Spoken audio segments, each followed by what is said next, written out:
15台电动公车一排相当壮观，嘛拢是富城客运全新打造的大巴士。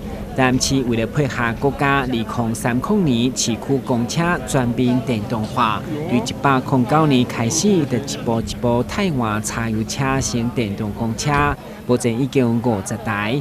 政府市长吴伟贴在启航典礼当中，嘛以为了驾驶的心得，希望共同创造热能新世代。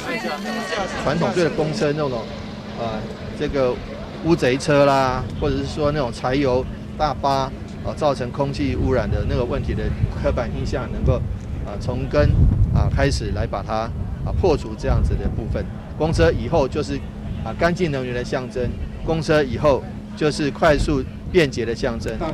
为了高雄局表示，市区每一档以外30台以上电动公车为目标，除了电池充饱会当走250公里以上，所有车辆拢符合加地板的设备，而且装设无障碍导板，嘛拢是标准配备，透过驾驶操作的相关训练，要来服务有需要的角色。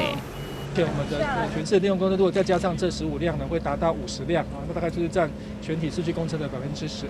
那低地板公车的比例也可以来到50%几了。我想，这个我们配合这个2030年达到电动公车全面电动化的目标呢，未来是每年以30辆的这个速度来做汰换。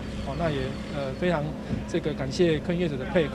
面对全新的电动公车，除了向前热能，嘛真有真切前车距离等先进的辅助系统，要让行车更加安心。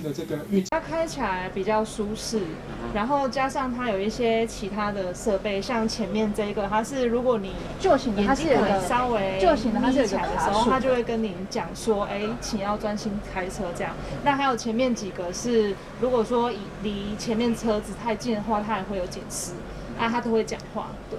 都有很多安全设备。对，很多安全设备。公路公车目前是台南市运输量上大的路线之一，每一天至少85班次，欢迎民众多加利用。来，我们一起来喽！